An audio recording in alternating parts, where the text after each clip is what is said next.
National Museum in the United States Navy, and to this presentation on intelligence and information warfare in the modern Navy. This is one in a series of talks in which the Naval History and Heritage Command has engaged outside scholars, thinkers, movers and shakers to discuss needs and opportunities in modern history of the Navy. Our main speaker today is Dr. David Rosenberg. He is the class of 1957 Distinguished Chair of Naval Heritage in the History Department at the U.S. Naval Academy for the academic year 2015-2016. He is a research staff member in Intelligence Analysis Division, Institute for Defense Analyses, and a military and historian and defense analyst with particular expertise in naval and nuclear history. He is taught at the U.S. Naval War College, at the National War College, and at Temple University. And he is the author of numerous books, chapters, monographs, and peer-reviewed journal articles, including with Christopher Ford, The Admiral's Advantage, U.S. Naval Operational Intelligence in World War II and the Cold War.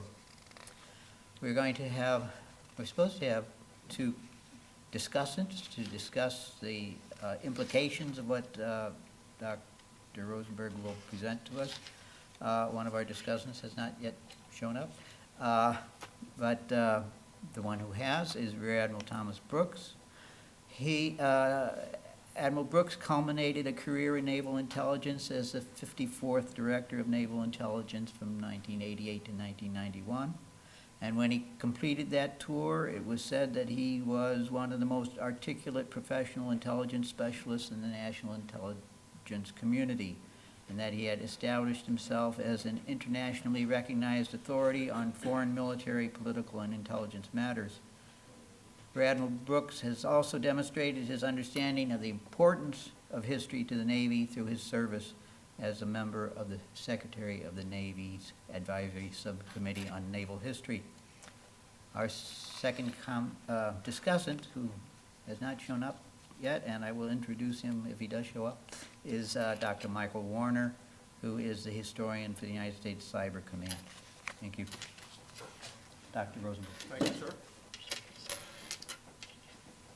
Good afternoon. Pleasure to be here. I was asked by Mike something like 18 months to undertake this, and I'm delighted to do this.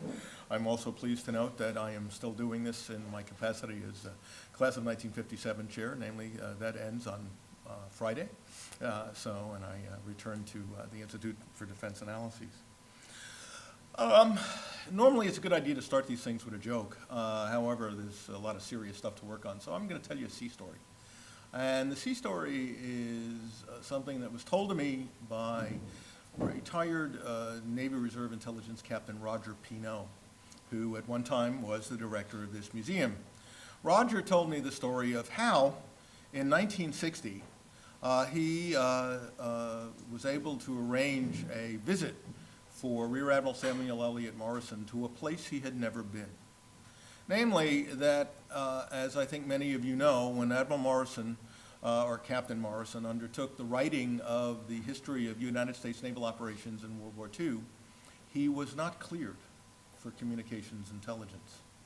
So, upon completion, essentially, of Volume 14, while Morrison was still working on Supplement and General Index, he arranged for Admiral Morrison to go up to the Navy Security Station, the former Mount Vernon Seminary for young women that the Navy had taken over in 1943 and turned into the Naval Security Station, for a one-day read-in and read-out on communications intelligence in World War II. And it's still a little bit unclear, given many of the sensitivities that tended to exist about comment, just what Morrison was exposed to. But it's likely he was exposed to both Atlantic and Pacific code breaking and its impact. Morrison sat through the presentation and the discussions pretty much silent. When they walked out, he was stone-faced and very cold. Morrison could be pretty formal anyway. And as Pinot drove him away, he simply turned to Roger and said, "You never told me." And Roger simply replied, "Sir, I couldn't. They would have arrested both of us." And the reason why this is worthwhile to consider is because for too long and too often, naval intelligence and cryptology and even command and control have often been thought of as adjuncts to what I tend to call planes, trains, and automobiles. That marvelous history of moving ships, airplanes, submarines, torpedoes, explosions, all that grand information that has made up the operational history of the Navy. Intelligence is a fundamental part of it. Cryptology is a fundamental part of it. Command and control. So my talk today addresses the needs and opportunities in the history of intelligence and information warfare in the U.S. Navy between the end of World War II and the present. It's based on a historiographical survey of the historical literature that looks at both naval intelligence, electronic warfare, cyber and cryptologic warfare, meteorology and oceanography, and the strategic, operational, and tactical level since the end of World War II. My intention is to cover the contemporary historical roots of and literature of what the Navy defines as information warfare. Previously, it was defined up until this spring as information dominance, but the CNO used the phrase information warfare in his design for maintaining maritime superiority, and so information dominance has gone away, and there's no more information dominance corps, but an information warfare corps and a community and so forth as well. So I'm going to include intelligence to include surveillance and reconnaissance, not that there'll be that much difference, cryptology, meteorology, and oceanography, space for surveillance and reconnaissance and communications, general command and control and communications, computers and networks that have served as the foundation of what has been called network-centric warfare, coined by the late Admiral Art Zebrowski. As a result of the comparative scarcity of historical literature and published sources on the post-World War II history of the subjects noted, I'll provide a general introduction to the subject and the literature on what might be called Naval C4ISR as a foundation for understanding developments over the last 70 years. Within the limits of security classification, I'll discuss avenues for research, identify potential primary sources to include archives and oral history, and address possible obstacles, particularly security issues. In the best traditions of intelligence, I'm going to give you my BLUF, bottom line up front. With the exception of a small number of books, monographs, and articles dealing with post-World War II naval intelligence, cryptology, meteorology, and oceanography, space, and command and control, the cupboard is largely bare, and the obstacles to filling it formidable. And we may not see the cupboard filled in our lifetime, including some of the younger people as I look out into this crowd. Okay. My erstwhile colleague, who I believe is probably stuck on a Baltimore Washington Parkway coming down from Fort Meade, Mike Warner, has written a marvelous book called The Rise and Fall of Intelligence that I highly recommend to you. My midshipmen found it an interesting book, those that did the reading, and I strongly recommend it to you because it covers a vast amount of information in a very, very compressed way and all. Mike gave this definition that intelligence is in its essence, and I've got a bit of an amendment in here because I combined a couple of the sentences to make this work. Intelligence in its essence pertains to ways systematized and professionalized, to ways that are systematized and professionalized and working collectively, if not always consciously, the ways in which sovereign powers create, exploit, and protect secret advantages against other sovereignties. It's a big, broad subject. And naval intelligence is, in fact, in many ways, and information warfare, a very small part of that. The United States is the sovereignty in question, and what we're really dealing here with is, in fact, the use of information, often obtained secretly, and through classified means, that will inform commanders as well as policymakers of certain needs and requirements as well as opportunities for operations. And to use a phrase from Admiral Bill Studeman, two phrases. The purpose of naval intelligence is deep penetration of the target, but deep penetration of the customer is more important than deep penetration of the target. In other words, the purpose of naval intelligence is to keep those commanders informed of essentially what the enemy is doing. This is a story, if you will, of ints, both in terms of collection as well as analysis and production. So this is just a reminder that what we're dealing with is multiple disciplines within the intelligence profession as it's involved. We start off with basic espionage, which is now known as human intelligence or HUMINT. Interestingly enough, with the exception of a fascinating little book about the archaeologist as a spy involving an American archaeologist involved in certain kinds of interesting things down in Latin America, there's not an awful lot on Navy HUMINT except for the work of Jeffrey Dorward, who I will mention later. HUMINT is useful, but more often, especially for the post-war period, HUMINT has been the province of one specific organization, as one of my colleagues calls them, the Christians in Action of Langley, Virginia, the Department of Truth, that in effect has been the Central Intelligence Agency. However, there are very, very clear indicators that certain sources, Oleg Penkovsky, former GRU colonel, who provided vast amounts of solid information to the United States and British governments, Colonel Kuklinski of the Polish General Staff, and also Adolf Tolkachev, the subject of an amazing book by David Hoffman called The $1 Billion Spy, were in fact particularly useful to the United States. But these were not folks that the United States Navy, in effect, handled. These were folks that the Navy, in effect, the data that they made use of. The next area of interest is signals intelligence. And as, again, Admiral Studeman has noted, SIGINT was the engine of operational intelligence.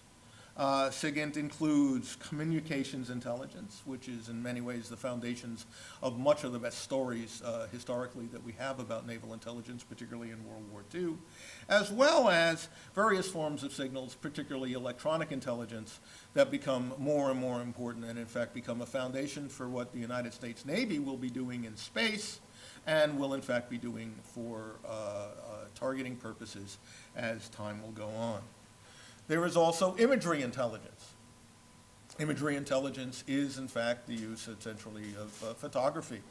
And imagery intelligence is best known in part for essentially what you can get from airborne collection. But in addition, there is the importance and the growth of space in all of this.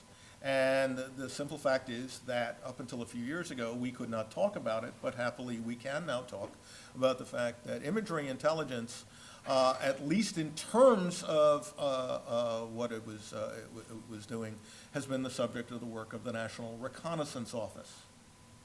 Now, another point is that the National Reconnaissance Office also did ELINT, and the National Reconnaissance Office actually had a Program C, which was owned by the Navy, and that is the origin of the nation's first intelligence satellite, which I will get to. In addition, there were such esoteric fields as measurement and signature intelligence, which in effect are things that are kind of a byproduct of some of the things that we are working on. And a subset of that is something that also needs to be understood, and that is the subject of acoustic intelligence, something that has in fact been well practiced by the Office of Naval Intelligence for a number of years. And all of this feeds into a various collection of products, ranging from national intelligence estimates, particularly starting in the 1970s, about the Soviet Navy. Up till that time, there was not a specific NIE on the Soviet Navy, but NIE 11-1575 was the first one that we have records of, happily on the CIA Freedom of Information Act website, and then a series of versions of them, and going up into the late 1980s. But it also, in effect, was something that informed both national intelligence, joint intelligence, and then specifically naval intelligence, and particularly inside the Navy. It is in that last area that we have serious interests and concerns, because that's one of the areas where the record is sparse and is worrisome, because much of the data was not saved or kept. Okay. We also have a problem that for historians digging into this material is the fact that it's a whole nother area and a whole nother language. And so I just want to make a very, very brief mention of the fact that there is something that's out there known as sensitive compartmented information. Sensitive compartment information means code words. Oftentimes, sensitive compartment information can be combined within the intelligence business with special access programs within intelligence programs. And so as I've tried to tell my midshipmen in HH 386H, the history of naval intelligence and information dominance this spring, one of the more interesting challenges that one finds in studying the post-World War II history of United States naval intelligence is that there is a plethora of code words. I will give you those that I can as an example. For example, we did have Ultra. That gave way to such interesting code words as canoe and glint, okay? And they were controlled by the National Security Agency. But then you also run into code words like aquatone. Anybody know what aquatone was? That was the U-2, okay? Home run, anybody recognize that? That was the exercise of the Strategic Air Command's, essentially reconnaissance forces, flying out of Thule, Greenland, all over the Soviet Arctic, including into Siberia in the summer of 1956. Same time that aquatone began flying initially over Eastern Europe and then over Moscow and Leningrad. Corona, the first imagery satellite. Gambit and Hexagon, follow-ons. These, again, are satellites. Happily, NRO has declassified this information, and much of the photography from that, including in the case, I believe, of Gambit satellite, the shot of one of the first Soviet Typhoon-class submarines at Severodvinsk alongside the pier. That will give you a lot of good solid information. Then there's the code word tattletale. Anybody recognize that? Tattletale was, in fact, the nation's first electronic intelligence satellite. That was the code name given to it. It had a cover name known as GRAB, Galactic Radiation and Background, and it was the nation's first ELIN satellite, developed at the Naval Research Laboratory and launched in 1960, ahead of Corona. Anybody know Poppy? Poppy was the follow-on that continued operating into the 1970s and was the foundations of maritime ELINT. All of this, I would have been arrested if I talked about this openly, except happily all of this material is not on a Navy website, but on the NRO website in various forms that I will mention later on. Okay, so how do we consider intelligence within the context of American naval history? It certainly supports operations, but is it an esoteric field? Or is it, in fact, a core part of naval history? As John Sumita and I wrote a quarter century ago about machines, men, manufacturing, management, and money as the core parts of understanding the Navy as an institution and understanding naval history, and how that serves as a foundation. Arguably, this is not just, if you will, a cognate form of naval history that is associated with it. It is a central part of it. But the challenge is, who knew what when? Who understood it? Who used it? And what is more and more clear as we go on, going back, for example, to Lawrence Safford's now completely declassified history that NSA took a long time and let out in dribs and drabs, it's about 30 pages, on the history of communication intelligence in the United States Navy, that it was very, very clear that as early as the early 1930s, 1930-31, that the Chief of Naval Operations was fully aware during the time of essentially the Manchurian incident and the difficulties involved with the initial challenges of Japan, that the Japanese Navy was superior to the United States fleet, and that, if nothing else, the Hoover administration was not likely to intervene The simple fact was the United States was going to be at serious military disadvantage. If Safford hadn't written that report, it's not clear whether or not that information would have in fact ever have been saved. But it's very, very clear that certainly from the 30s on, that comment, as was practiced by the United States Navy, was a critical part of all of this. Okay. A couple of other initial points to throw in here, just to give you a sense of some of the challenges that we have in working on this. One of the problems with naval intelligence and its operations, and even understanding cryptology, and even thinking about command and control, is the fact that a lot of it takes place ashore. One of the more interesting issues, I recommend this to you. There is, in fact, online a naval communications chronology. And it, in fact, covers, I think, from the early 1900s onwards. And in that naval communications chronology, one of the things that you will find is the fact that in 1941 or 42, and then in 45, the folks who compiled it calculated numbers of American sailors who were involved in naval communications. And while I don't have the numbers right at my fingertips, they'll be in the paper, the thing that is actually fascinating is that, in both cases, at least 1/10 of the sailors in the United States Navy, sailors and officers in the United States Navy, were involved in naval communications. That's not just the guys in the radio rooms on the ships. That's the guys, in effect, who are, in fact, handling the support for the broadcasts ashore. Similarly, that's one of the challenges of understanding naval intelligence, that so much of what occurs in it takes place ashore. It's not a shipboard process. Yes, naval intelligence officers serve at sea. Looking around, I recognize a number of them who, in fact, like myself, have happily done so. But the fact of the matter is, much of the work in naval intelligence, and a vast amount of the work, in particular of naval cryptology, takes place ashore.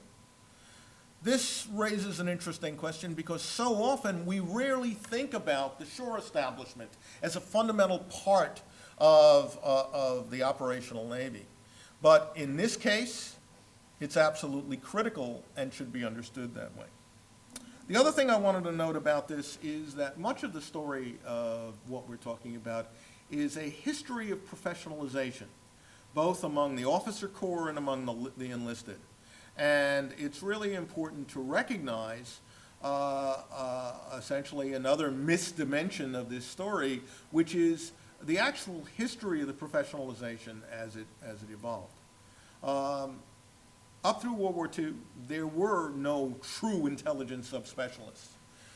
In fact, the only people who would sort of be considered that way were the folks who went, the few dozen who went to Japan as language officers and were in fact trained in the Japanese language, most notably Eddie Layton, who became Nemesis intelligence officer, and Joe Rochefort, but also Ellis Zacharias, who rose eventually to Rear Admiral and was a Japanese linguist. And the interesting point was that there were no real prerequisites to being an intelligence officer. But a large number of American naval officers, including Bill Halsey, served as in naval intelligence. For example, a forgotten part of Halsey's duties was serving as naval attaché to Germany in the 1930s. The history of the attaché still needs to be done. It's an area that has yet to be fully covered in any way, shape, or form. But the rise of professionalization in the Navy, in effect, gets started really only after World War II. Started initially with reservists, such as Lieutenant Commander Donald Mack Showers, who is corralled by Vice Admiral Forrest Sherman in the Navy Department in the fall of 1945 and is encouraged to stay in the Navy because the Navy is starting a corps of specialists, initially reservists, that in fact will be intelligence officers. What is often forgotten, however, is the fact that the Navy actually had two different forms of intelligence officers. There were naval intelligence officers, 1630s, now 1830s, but the largest number of intelligence officers that the Navy had was something that came out of the mind of a gentleman by the name of John Towers, the head of the chief of the Bureau of Aeronautics, Rear Admiral, eventually Admiral, U.S. Navy, Naval Aviator number 3, who felt it would be a good idea as the Navy grew and prospered in World War II, that it would be a good idea that we have air intelligence officers to come and work with the aviators. Those officers were going to be older, professionals, in many cases lawyers and stockbrokers, who weren't going to be able to take a lot of crap from the young whippersnappers who were flying the airplanes, and in fact would be giving all sorts of interesting discussions. And for the period after World War II, up until the late 1960s, 1350s, as they were, the air intelligence officers were the largest number of intelligence officers in the Navy until the communities were amalgamated into the 1630 community that has moved on. In addition, starting after World War II, we began to specialize in the cryptology community, the 1610s, okay? With the first 1610 admiral being a gentleman who is well deserving of biography, but will probably never get one, namely Joseph Wenger, class of 1923, at the United States Naval Academy, who in effect, from what we now know from declassified information, was probably the man who gave the heart and soul of the cryptologic community its meaning. In addition, we have begun to see, we saw the meteorology community begin to develop, aerography in terms of specialization began to develop in the 1920s and 1930s as meteorology began to grow. And in addition, we began to see initially the growth of enlisted specialization, starting with radio men and also aerographers' mates, radio men 1921, aerographers' mates in the 1930s, if I remember correctly. But then it takes a while, the post-war period, despite the fact that there are temporary enlisted rates. The fact of the matter is that what you do have is only in the post-war period. You see the creation of the cryptologic technician in support of naval cryptology in various flavors and formats. The creation of the intelligence specialist rating in 1975. And then slowly but surely, as we move on in communications, moving away, the creation of information technology specialists and so forth, as information technology replaces what used to be simple communications in the Navy. Last point to think about is the fact that naval intelligence and cryptology was one of the pioneering areas, in fact, one of the largest areas, where females in the United States Navy began to play a serious role starting in World War II. I refer you in particular to the NSA pamphlet on women in cryptology, but also looking at, in particular, the history of the cryptologic bomb and the excellent book, The Secret in Building 26, about National Cash Register. The fact is that at the Navy Security Station, that former Mount Vernon Seminary for Young Women, that you had over 3,000 young women in service running the cryptologic bombs during World War II. And there were over 600 working to assemble those cryptologic bombs out at National Cash Register. That tradition served and continued. There were also females supporting Fleet Radio Unit Melbourne out in Australia. And this is one of the more interesting and yet unsung histories of this area. I will also point out to you the fact that in many cases, the people, male and female, who engaged in this, with the exception of flag officers and a few civilians, are largely anonymous. Only recently, in the last couple of years, have we actually had decent studies of people who even were actually known. There were two studies, one by NSA and one by an NSA-related historian, of Agnes Meyer Driscoll, okay, who was a key member of U.S. Navy cryptology, and only in the last 2 years have we actually seen, last year, have we actually seen studies of this remarkable woman and the work that she did. Okay, so the foundations of the story. The foundations of the story, the Office of Naval Intelligence is created in 1882. There was a requirement essentially to collect and collate and study information from abroad.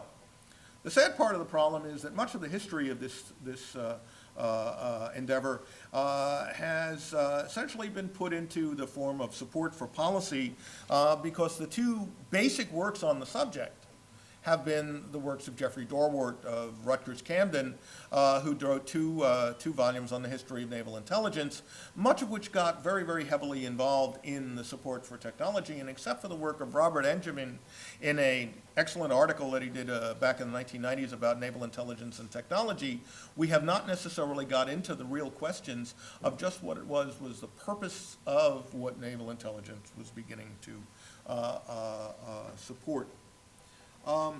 I recommend to you also, in thinking about this, that you also spend some time looking at the British.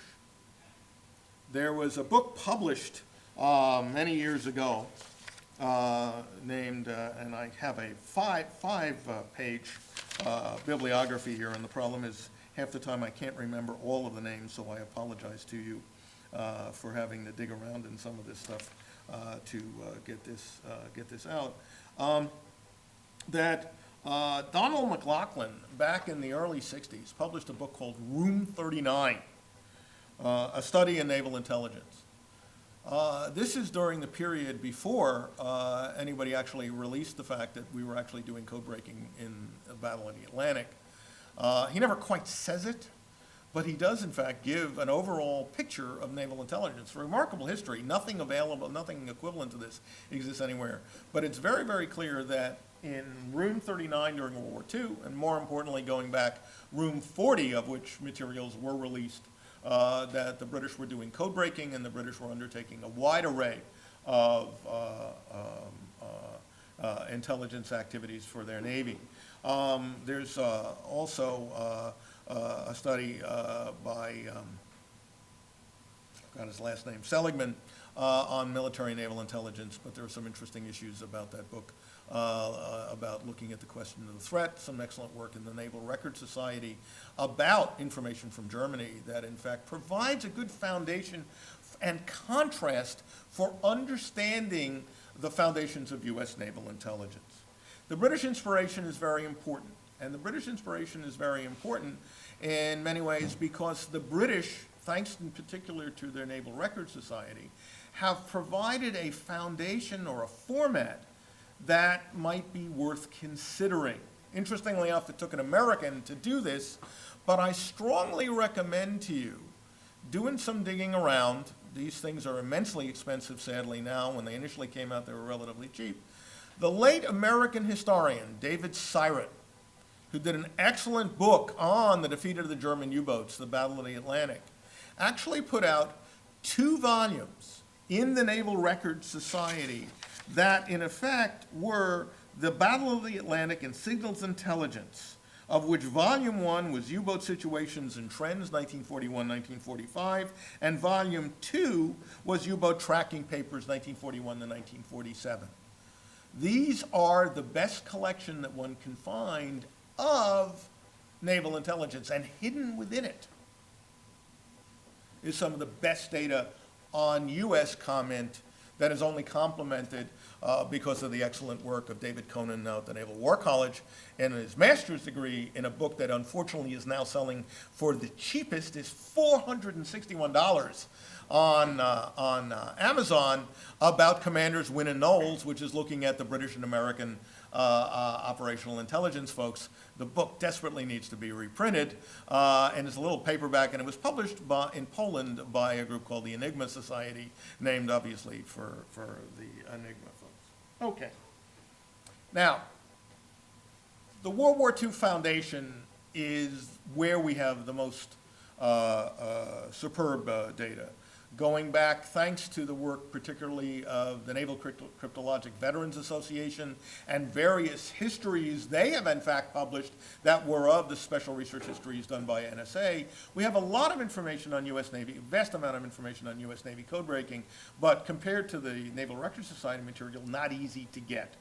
These things were written, in some cases, Captain Jack Holdwick, who are authors, who were participants in the process. And we get some good material on the history of the so-called on-the-roof gang, which were the folks who, in fact, were trained in the old Navy Department in, essentially, code breaking in a little shack with, I think, something like room for 10 positions on the roof. That was definitely warm in the summer, in the days before air conditioning, on the old Navy Department in Constitution Avenue. But the interesting problem that we also have in looking at this is then looking at the history of naval intelligence itself. With the exception of the amazing compilation, which I recommend to you because happily you don't have to spend any money to get it, it's online, namely Captain Wyman Packard's A Century of Naval Intelligence, you do not get a good feel for the history of naval intelligence. And in Packard's book, you have to work pretty hard to find out a lot of information.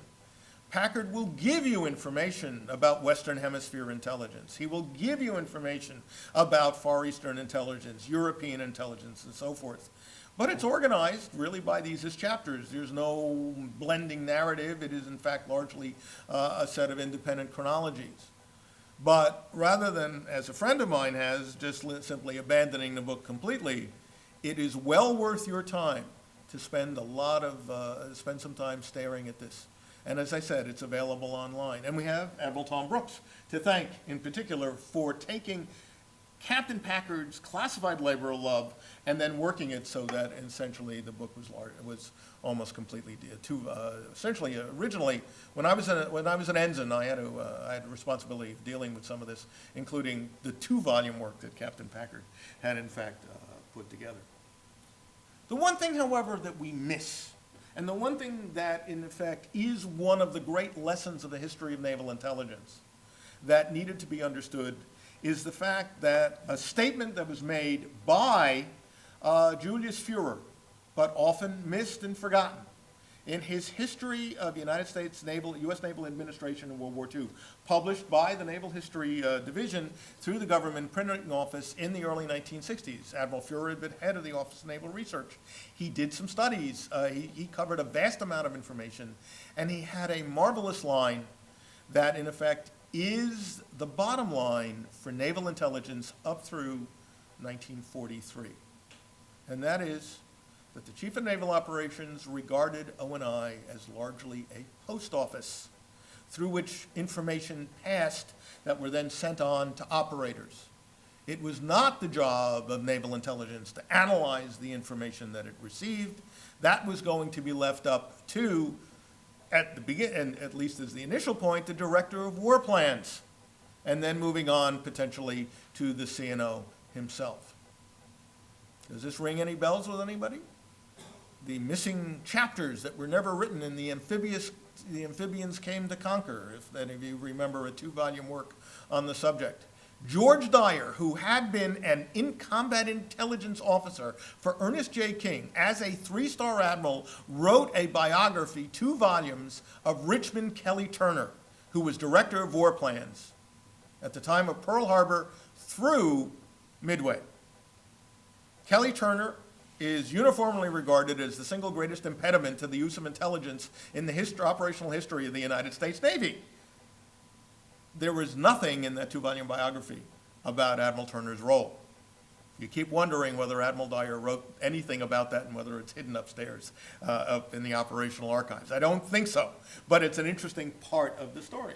But the post office is the problem.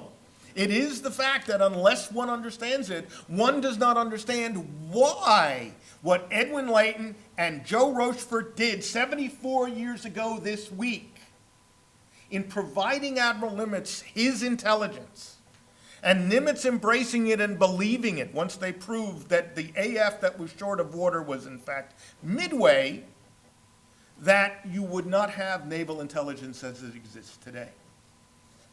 But in fact, because they had done that, because Nimitz embraced it, by 1943, the Combat Intelligence Division of the Commander-in-Chief United States Fleet became the foundation for what we understand in terms of doing operational intelligence support for the commander in making this all work. We have a number of great books that have in fact been done about naval intelligence in the Pacific and to a lesser extent in the Atlantic. In particular, I commend to you the work by Patrick Beasley on very special intelligence, and before that his study of Room 40 in World War I. Jock Gardner on his excellent study of naval intelligence and communications intelligence in the Battle of the Atlantic.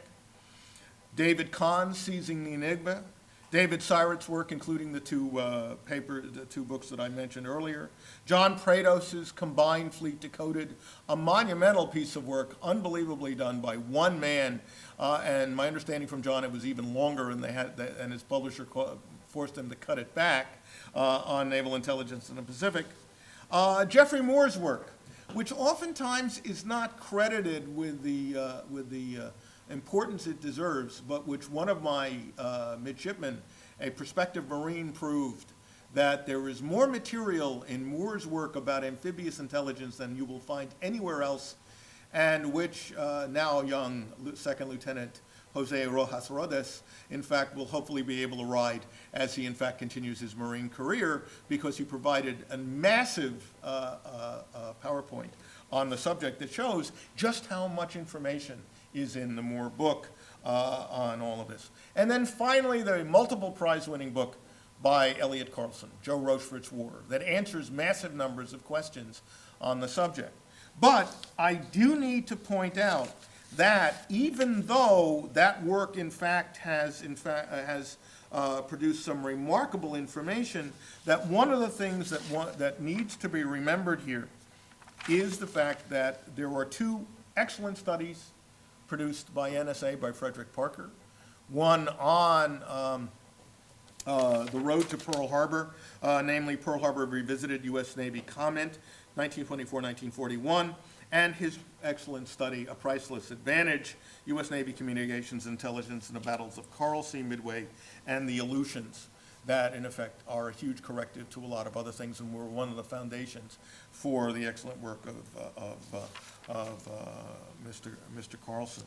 But there's also a study that was done only a couple of years ago by two Australian mathematicians, Peter Donovan and John Mack, called Code Breaking in the Pacific. That will, for those interested in the mathematical foundations of JN25, will give you more than you could ever want if you're willing to pay well over $100 for the book. So I just wanted to note that. Okay. In addition, I do want to, in fact, point out that the work of NSA's historians, all largely available on the NSA website, has been, in fact, an excellent foundation for understanding not only World War II, but the Cold War. However, the frustration that one has in looking at all of this is that the work in particular, not only of Parker, but Robert Hanyok, but also, most significantly, Colin Burke, who looked at the automation of U.S. cryptologic activities, and also was the co-author of the book on the secret in Building 26 on the National Cash Register effort, revealed an awful lot about the work of Joe Wenger as the key to understanding what Wenger was seeking and why he, in many ways, was a philosophical bête noire to Joe Rochefort and his approach to intelligence. But finally, we do need to acknowledge the work of Tom Johnson. Tom Johnson was the official historian of American cryptology in the Cold War. He produced 4 volumes. After much painstaking effort, they were largely redacted, but there's about 60% of each volume still extant, and it is a remarkable history that one can use to extrapolate on the history of the U.S. Navy in naval intelligence in the Cold War. Not a lot of specific material, there's a lot of black spaces there, but there's a lot of good material to work from. Very brief note, there's nothing on air intelligence that's out there.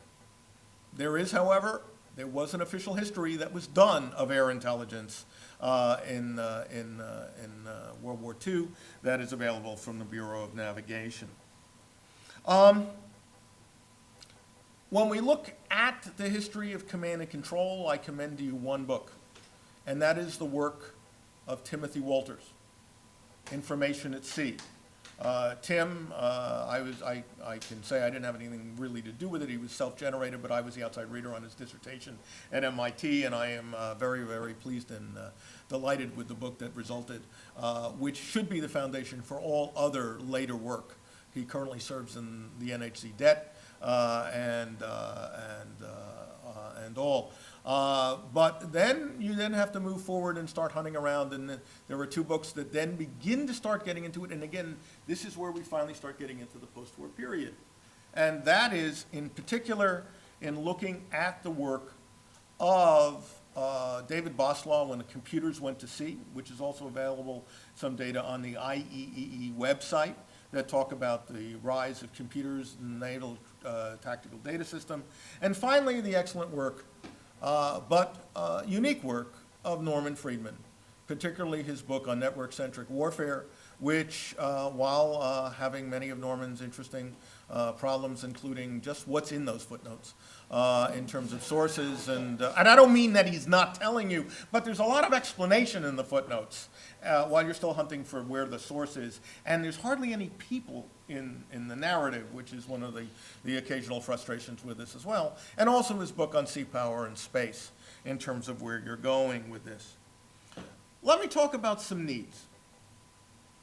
Okay. The problem that you actually have in the history of American naval intelligence is this in the period since 1945. With the exception of the NSA histories, with the exception of the NRO histories of American ELINT, particularly the pamphlet on Grab and Poppy, the history that was done of Program Charlie, redacted but with a lot of good material that you're working with, on looking at what's involved there. With the exception of 3 books on METOC, essentially Gary Weir's book, An Ocean in Common, the study of, done in 1985, of America's weather warriors by 2 Air Force folks who in fact studied the overall evolution of meteorology and oceanography, but across the 3 services and working on it. And then also another less memorable study, I'm not going to go hunt for the title, of American oceanography in the Cold War. There's not a lot of information to go to. What you're stuck with, folks, I'm afraid, is the Admiral's Advantage. That's not because the Admiral's Advantage is such a great piece of work, but it was because it's all there is. There are some popular histories of naval intelligence that were put out, for example, in 1978. They're largely wrong, and they're largely potboilers, The Secret War for the Ocean Depths, and Richard Deacon's by Burns, and then Richard Deacon's History of Western Naval Intelligence. Don't capture anything. Peter Huchthausen and Alexander Sheldon Duplay's hide-and-seek study of naval intelligence is spotty at best as a history of naval intelligence. And that focuses on the Cold War. Beyond that, crickets. There's not a lot there. Now, a couple of areas, a couple of things to think about. There is an amazing set of work that's been done on electronic warfare. Electronic warfare is generally not known or understood, but I refer you, and if you got $1,000, you can do really well getting the 3 volumes, to the work of Alfred Price, who I believe was a World War II RAF veteran, who was commissioned starting in the 1980s by the Association of Old Crows to write a 3-volume history of United States electronic warfare. And let me tell you, if you can get those volumes, you will be richly rewarded. When I got them, it cost me a total of $128, and that was about 6 years ago. Now, all 3 volumes adding up, the cheapest one's about $300, and the 3rd volume covering the period from 1964 to 2000, where a lot of this information is located, talking about Vietnam, but ship self-defense, U.S. Navy electronic attack, and so forth, is well over $800. That having been said, we do have a start on the history of electronic warfare. Last point, and then I'll sum up. One area that is not well covered in the history of intelligence is the role of the submarine. Yes, I know, 18 years ago this fall, 2 journalists wrote a book called Blind Man's Bluff. The United States Navy and I do not comment on Blind Man's Bluff. I was enjoined from commenting on Blind Man's Bluff by a number of leaders in the United States Navy when I was asked to review it for the New York Times Book Review, and I will not comment on it now. I will say, however, that journalism is not necessarily the first rough draft of history in terms of considering the book. That having been said, I will note and recommend to you something that has come out for a fairly reasonable price, considering the fact that it's 768 pages.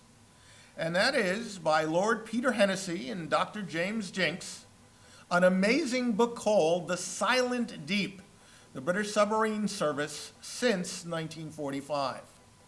That book, written under, shall we say, semi-official sponsorship of the Royal Navy, with the assistance, among others, from Jock Gardner, provides more information on British intelligence gathering, but also on American intelligence gathering, including a letter from Arleigh Burke to Lord Mountbatten, which I am sure has been blocked from declassification, even though O&I declassified it for me back in the 90s, that in effect says, you know, we really ought to get together and cooperate on sending submarines up to all those interesting places to do collection.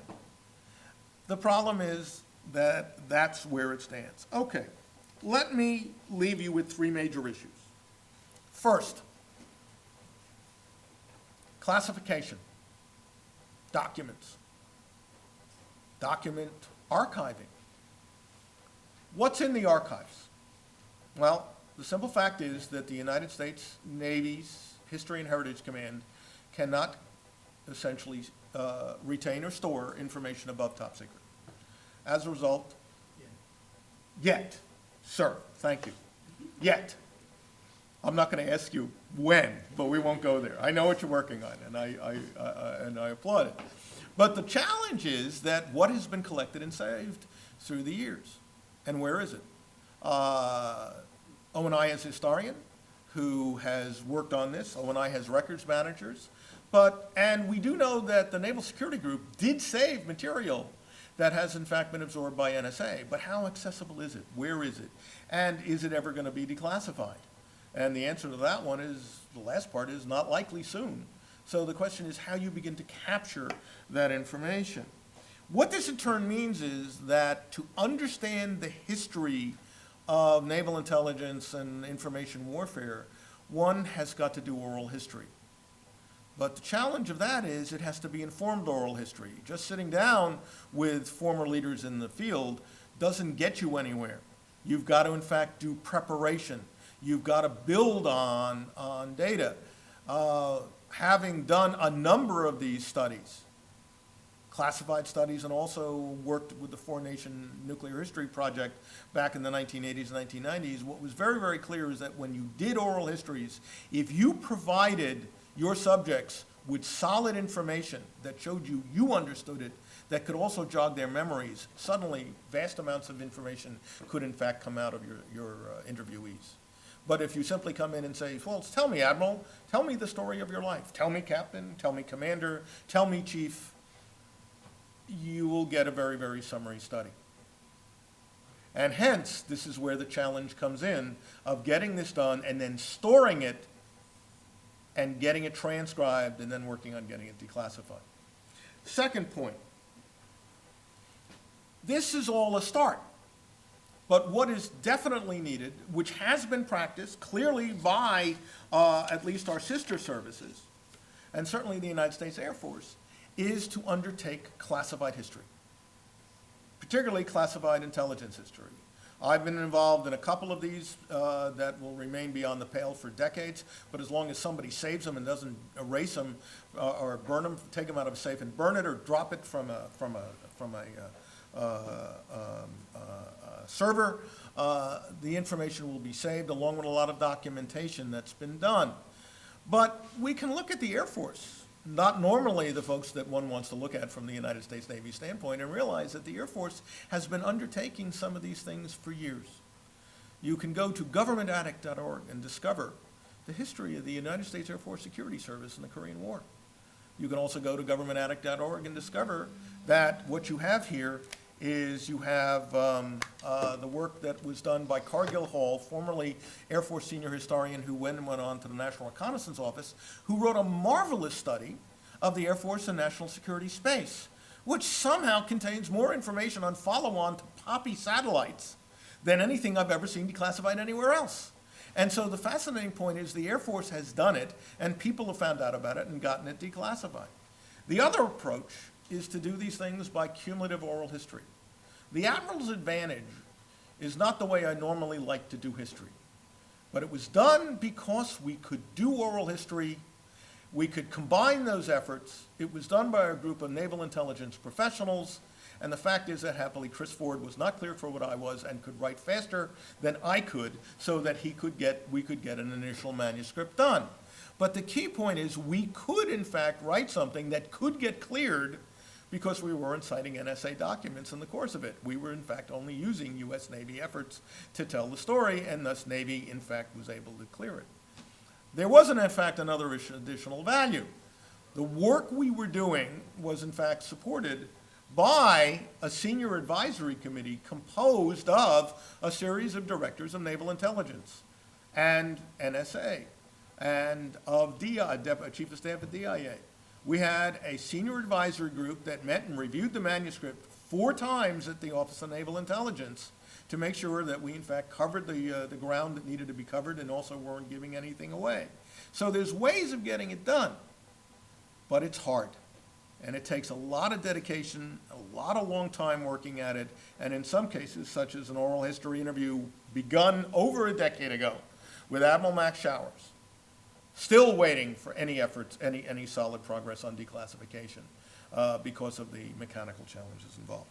Last point is, in fact, something we are as we have moved from the analog to the digital, is that we have reached a point where what has been something that has supported the commander, in fact, becomes a potential offensive tool and is certainly a defensive, all-encompassing part of what the Navy, in fact, needs and does. We are on the verge of potentially looking at non-kinetic operations as part of the United States Navy's main battery and of the information warfare community as the folks who, in fact, are going to be undertaking some rather remarkable things in the future. They will be occurring not at the standard levels of operations of secrets at the secret level. They'll be occurring in many cases at levels just like the material I'm talking about, at levels above top secret, and they're going to be happening at the speed of light. How do we capture that? How do we understand that? How do we move forward in the future? Because all of this is a foundation. It's a largely missing dimension, but the future is going to be even harder. And with that, I will turn it over to my commentator.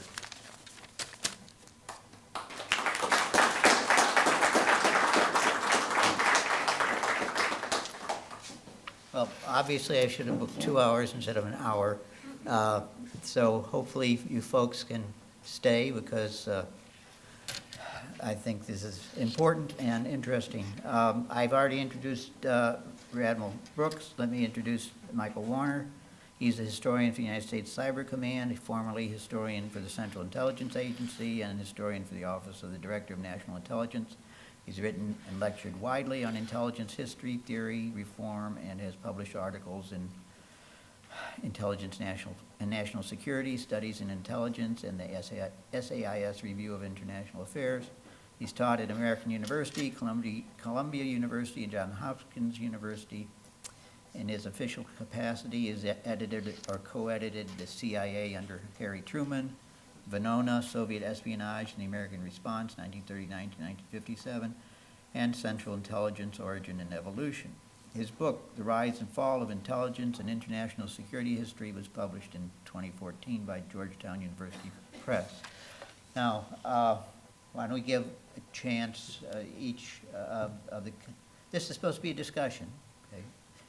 And the discussion is about what are the implications for what Dr. Rosenberg has told us for the future of history. So maybe Rear Admiral and Dr. Warner can give us a few thoughts, and then we can have a give and take. Well, let me kick off. Dave, I want to thank you for that excellent paper, and particularly the list of books that you put at the end of the paper.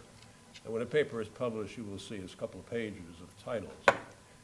If anybody in this room was asked to put together a similar list, it would be different. But it would have as the core of the bibliography most, if not all, of the books that you include. With regard to Wyman Packard, I knew Wyman well, and for 20 some odd years, that was a labor of love. He was paid nothing and put together that huge compendium. It is not well organized, it's not easy to read, it's not easy to use, but it contains basic data that otherwise would have been lost.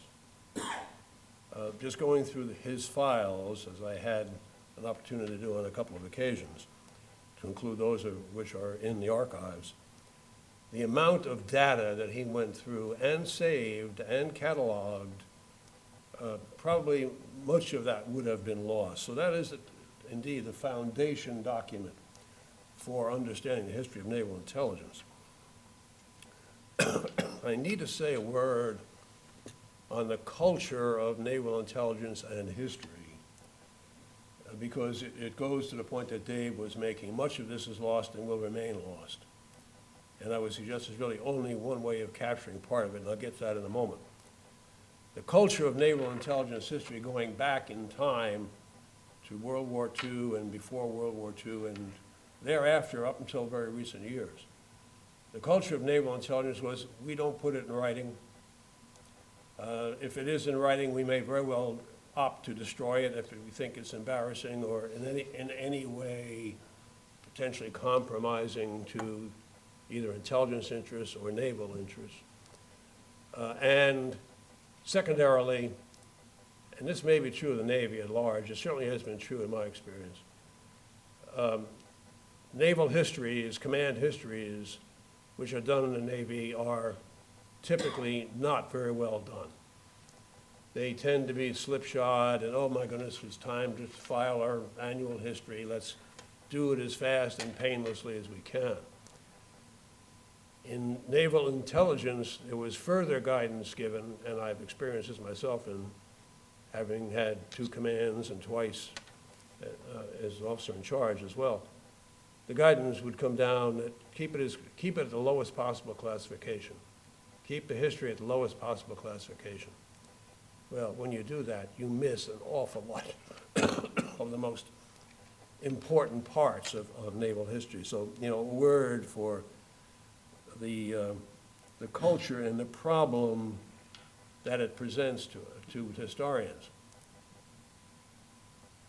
How do you go about it? Well, how do you go about solving this?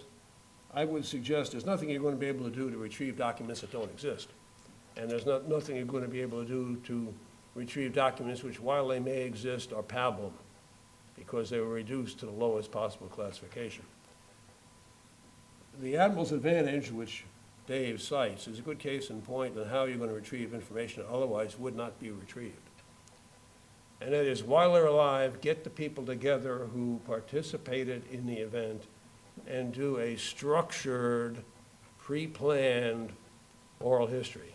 Not just a random oral history, which the archives are full of, random oral histories, but a structured oral history, and not an oral history, I would suggest, that is limited to pointing at one person and saying, give me the oral history of this particular project. The problem with pointing at one person and asking him to do that, you're relying on his recollection.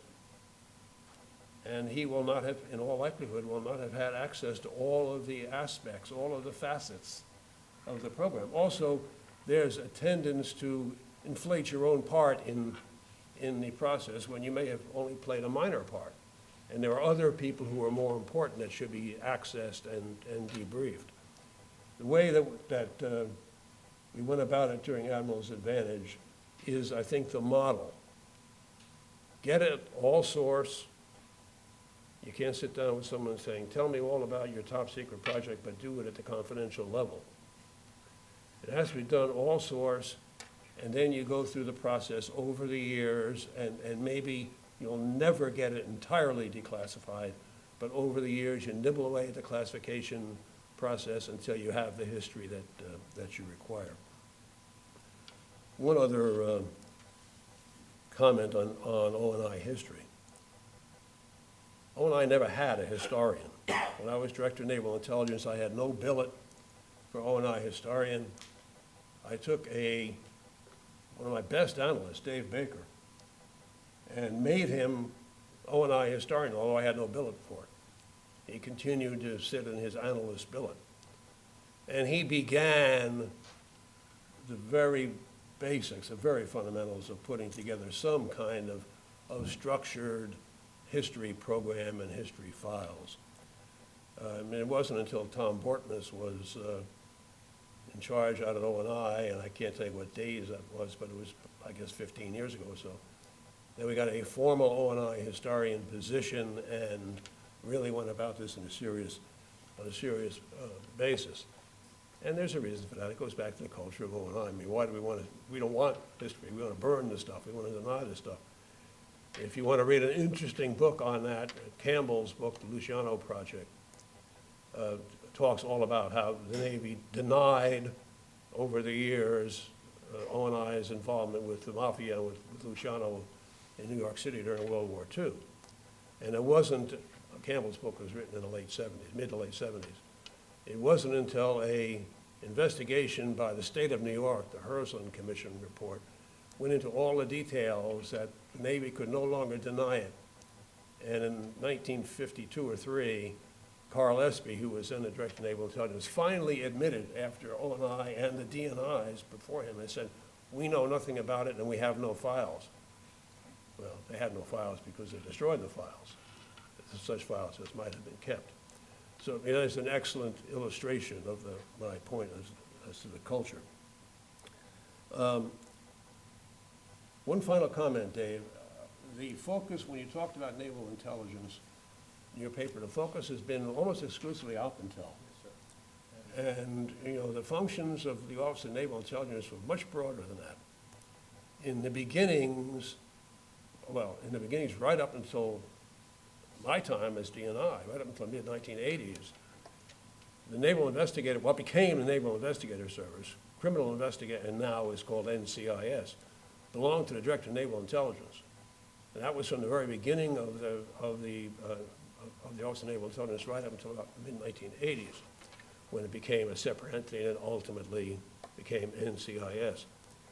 So counterintelligence and collection, security, at one point, even public affairs, what we would call SHINFO today, was under the Director of Naval Intelligence. So Naval Intelligence had a great deal more to do than just OpIntel. That's the most sensational, and arguably, I would not argue this, the most important contributions that Naval Intelligence has made. But remember, who stole the Japanese code books? District Intelligence Office, 3rd Naval District, by breaking in to Japanese offices, sometimes in very clever ways, really clever ways. So it's a fascinating story. A half a dozen times, not just once, a half a dozen times to collect the code books, which were fundamental, the underpinnings of our cryptologic efforts during World War II. So books like Willis George's Surreptitious Entry, Zacharias's 2 books. There's a lot of other books out there, and I will send you a list of things from this perspective. So to get at the history, it needs to be broadened a little bit beyond just the OpIntel, even though the OpIntel was really the key contributions in terms of Admiral Small when you did Admiral's Advantage. The contributions made by O&I, which are referenced in that book, are probably the single largest contribution made to the United States Navy since World War II. Some terrific intelligence collection, heroic intelligence collection programs, which someday will come to light. But unless we get the people together who participated in them, most of that stuff is not in writing. And if it is, it's scattered here, there, and the other place. So if we don't get the people together, we're going to lose a lot of that history. Thank you very much, Steve.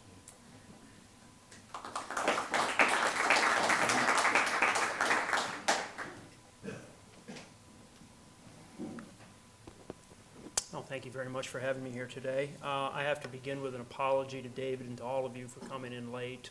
Ordinarily, one looks at Google Maps and says, okay, double the amount of time it takes. If Route 295 is involved, triple it or quadruple the amount of time recommended on Google Maps. We might not have been here at all if we hadn't been detoured, thanks to my midshipman here over in the radio navigator's seat in my car, detoured into DC and then back out again onto 295, which neatly put us in front of the traffic jam. I've never seen anything like that in my life. Just wonderful.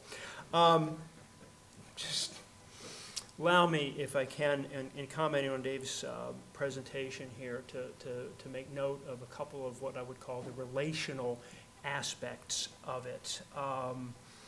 We're really looking at something that goes back a century. We've got about 100 years of the U.S. Navy taking in radio, digital communications, and networks, and trying to use these to improve its operations, to improve its intelligence, and to serve the nation. We have one big thing that goes back about a century that is really the main topic of what he's talking about.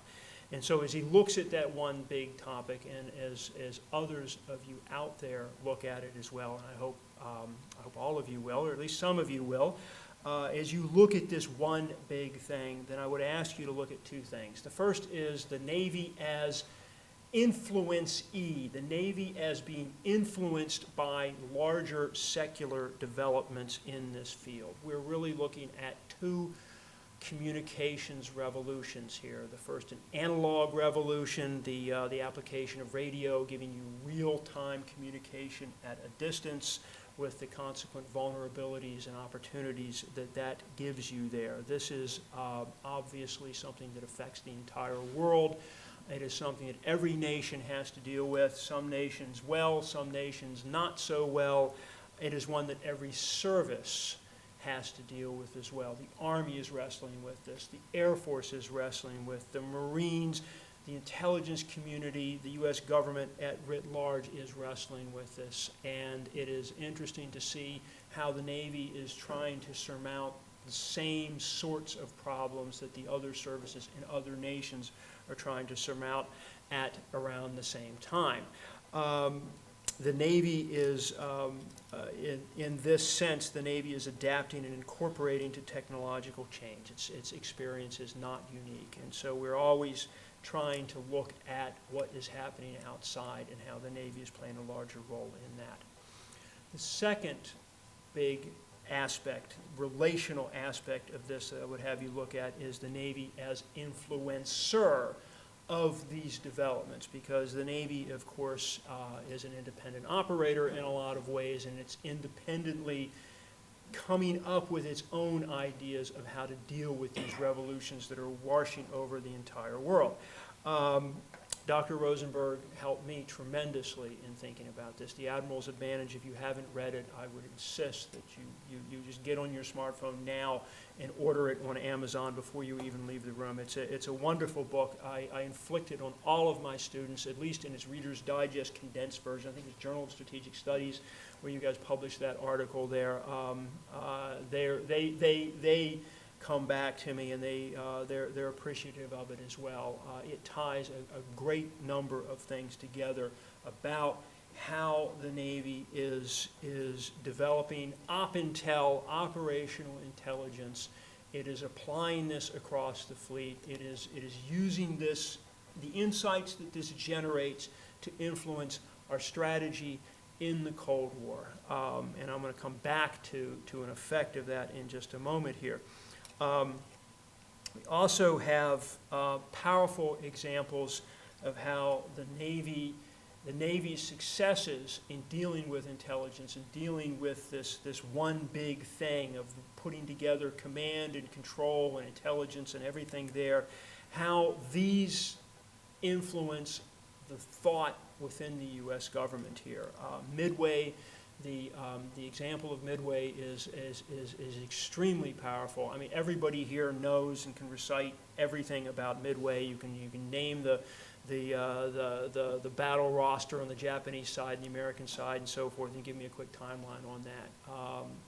It's hard to conceive of how powerful the effect of that is on other people as well. I was literally at an event to honor David Kahn at the National Cryptologic Museum a few years ago, and this was when I was new to Cyber Command. I went over and I introduced myself to my boss at the time, General Alexander, the commander of U.S. Cyber Command, and he heard the word historian, and what did he do? He sort of like grabbed my sleeve and pulled me over to the Midway exhibit and said, look at this wonderful exhibit. We need the example of Midway to explain things in cyber. We need something as powerful as this, and if it can reach all the way to a 4-star general in the U.S. Army, then you know it truly has global reach and influence here.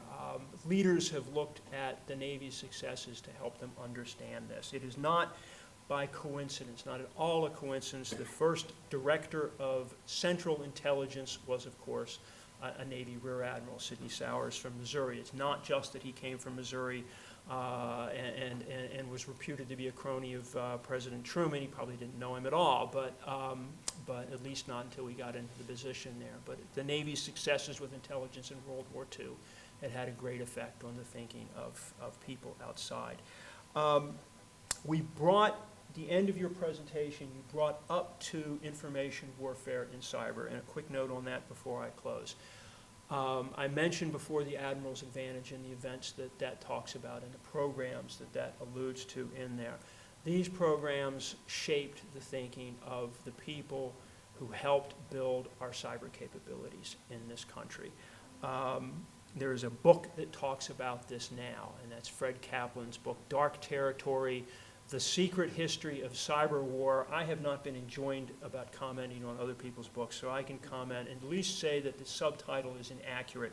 It should be A Secret History of the U.S. side of cyber war, as told by Admiral Studeman, Admiral McConnell, and a bunch of other people as well, many of them U.S. Navy officers who talked about their thinking from the Cold War and how they carried this forward in the 1980s, in the 1990s, into the cyber realm. The connection is direct. It is an evolutionary, it is not a break between U.S. Navy intelligence and the Cold War in the cyber realm. It is a straight evolution with nothing broken in there. It's like the evolution of birds from dinosaurs. They're just, the progress doesn't stop. I'm not saying that the U.S. Navy intelligence in the Cold War was like a dinosaur. That's not what I'm trying to imply here. I hope nobody's too sensitive on that topic. But we are just beginning to write the history of the cyber realm, of the Navy's role in that, and how this is changing the world, changing the Navy, and the Navy is changing other things as well. And I'm hoping very much that in a few years, I'll be able to come back here again on time, next time, and hear Professor Rosenberg talk about his pioneering new works in that field and explaining that to the rest of us as well. So thank you very much for having me here.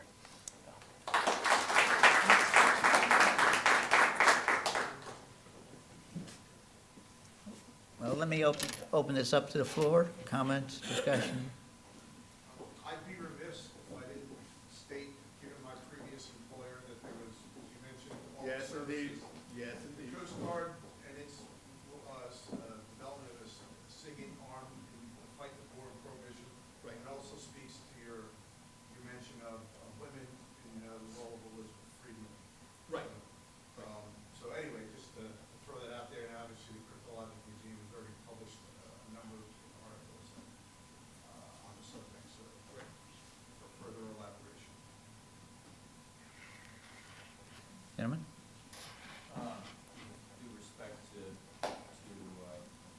Midway and where we are, we're all focused on the tactical operational happenings. What about the aspect of naval intelligence's role, going back to Lieutenant Mason and changing the Navy on the development of Navy weapon systems, Navy tactics, and we need to put more of an emphasis on the history of that, particularly given sort of where we are these days now with the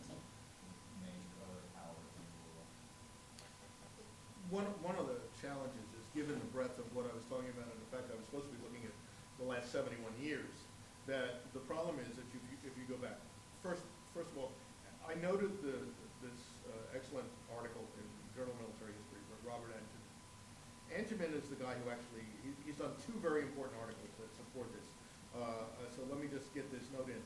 On the history of electronic warfare, I want to note that he also did a great study a few years ago in Naval War College Review about hiding in plain sight and the importance of mission control and what that in turn meant for the Navy for the period in the 50s through the 70s. But Antiman, who has published books on railroads and things like that, he's an adjunct professor at TW, did a major corrective to the Door Wars work, which was heavily looking at policy issues and some of the more sensational aspects of what naval intelligence did, and pointed out how critically important, both in terms of just the published information from broad series, those red books that in fact naval intelligence put out, did have on the development of the United States Navy to start with. My predecessor in giving a talk here, Tom Mankin, did his dissertation, and again, this is one of the things, and again, if there was time, called Uncovering Ways of War. And that is a study of the hits and misses of looking at this problem. And as Tom points out, in many cases, intelligence provided good information, such as the Japanese long-dance torpedo, but folks within the Bureau of Ordnance or others within the Bureau of Steam Engineering, Bureau of Ships, rejected that information. And so there are histories that need to be done within that context. The other thing that I didn't have time to do that I wanted to highlight is something that I will get at least a paragraph on all of this, and that is, for example, naval intelligence as a spark plug, but also as part of, shall we say, industrial age, analog age production.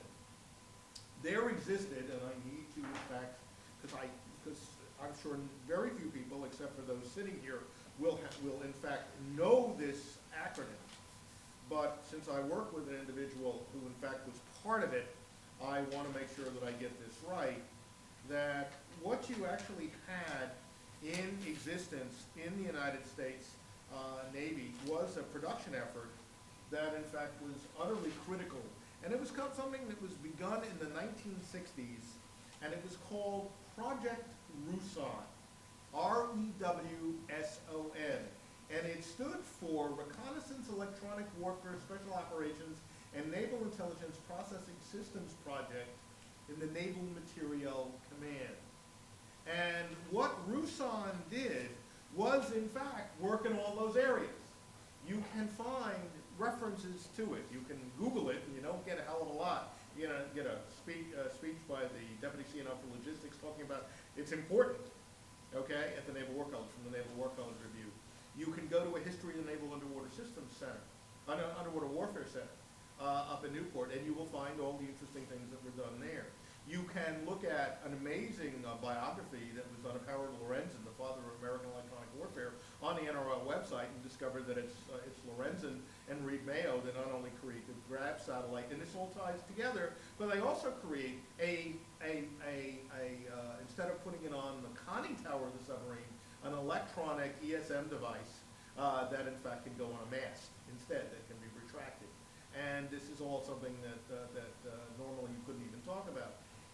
That's one of those areas that deserves its own history, and it better be done soon, because with the exception of a colleague of mine, who doesn't like to talk about this stuff anyway, Paul, that the fact is that no one, remembers this, yet he started as a junior electrical engineer in this business, and yet that is something that serves both as a prototype and other things for the way to make this work. And what that was an all-source means of looking at the adversary and then coming up directly, closed loop almost, with things to in fact make things work.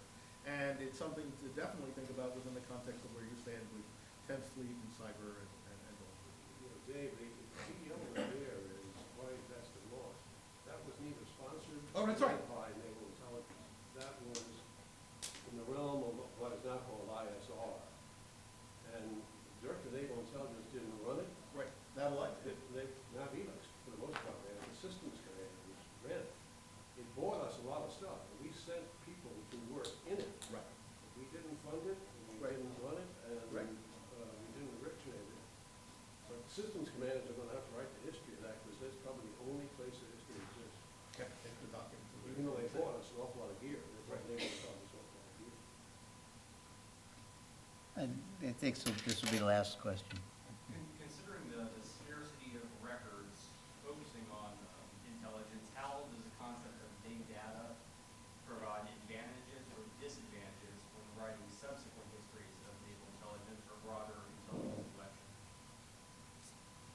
Well, part of the problem is that so much of this material is, much depends on what in fact is saved digitally in the first place. One of the great challenges represented by, compartmentation is the fact that in many cases, despite the efforts, for example, of the Intelligence Community Information Technology Enterprise, ISITE, that many of the things that we're interested in all have separate servers to save the material. And in some cases, that material is not saved, in other cases it is. It's supposed to be saved electronically, but we don't know. The problem will be, how do you ever get into that information to get to it? And how do you get a guide to it? This is the problem of human versus machine intelligence working on this stuff. One of the things that I have not, when I ran Task Force History, one of the problems that I saw, this is for collections for Iraqi freedom and to a lesser extent enduring freedom and so forth. I discovered that we were getting vast amounts of information that, for example, it all depended on what you ended up doing with it. We came up with 43 gigabytes worth of information, 700 interviews on digital tape, and it came back and went into boxes because no one made it, there was no means of receiving it.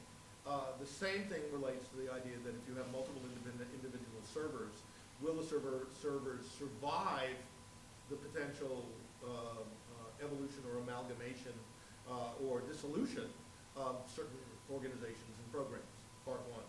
Part two, how is it organized? If it's simply organized by, standard filing, that's an interesting situation. But I happen to know in one particular case that there's a set of what are known as LIMDIS files. There's something called the Rosenberg file on the LIMDIS files, and the Rosenberg files contains all this other information. And then there's other material that in effect is not even involved in it that became a mainstay that was above that level of classification despite the stratospheric level of all of that. And so the point is, when you're dealing inside the Intel community, the thinking that you might want to apply, this is something that the community's asked about, because I served as an outside advisor to a DNI task force on this. But yet, there are still those problems of things, organizations that don't exist and events that never happen that aren't necessarily going to be included, yet they can become really critical to a lot of these things. Ask yourself this question, Navy Special Warfare, I'm going to use this as an example. Navy Special Warfare Command has undoubtedly a set of servers at the TS level, but then there's the Naval Special Warfare Development Group. Are they on the same server? I don't think so. Okay, so that's not the same as this, but it's a public example I can give. Well, any final comments by Dr. Warner or Admiral Yeah, Brooks? just adding to that, the problem is almost too much information. It's gigantic amounts of information out there where you have to figure out who might have inherited those servers, because the data on the servers is, no one has the time to go through and throw it away. No one has time to delete it. It's there somewhere. Just where? And this is what FOIA is running into now. Back in the ancient days, like 2001, they're trying to find, I saw a FOIA request the other day from 2001, and I think it was organization owned. This is 3 or 4 organizations back in the life cycle of one particular one who owned it. And they probably have the server and all that, because this is not us, we can send it to a different nation. So, I don't know, you try to be helpful. Admiral?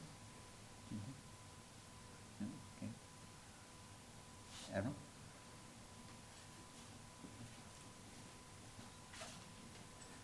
Yeah, I'll just make a brief comment and thanks, but for those from NHHC here, we share a common ancestry with the Office of Naval Intelligence, And that's in, in 1882 when Office of Naval Intelligence was formed. It was combined with the Navy Department Library, which for the first, 80 years of, since 1800, was essentially the technical intelligence collection arm of the United States Navy before we knew it. And between the first 15 years of Office of Naval Intelligence, its budget actually was the library's budget until Congress finally approved the Office of Naval Intelligence in like 1898. And then from that period up until the end of World War II, Naval History's predecessor organization actually fell within Naval Intelligence, and Dudley Knox reported to variously the Chief of Naval Intelligence or the Director of Naval Intelligence. It changed over time. So now, as a former commander of ONI, I am back. I've completed the hostile retakeover of the organization. So, any work you do that supports the history of naval intelligence will be richly rewarded, as Sun Tzu said. And so, if I may, thank you all for taking time to be here today. So, thank you, sir. Good to see you again. Good to see you, sir. Thank you. We spent some time together up at Cyber Command. So, Mike, did you have any final thing? Or? Take a look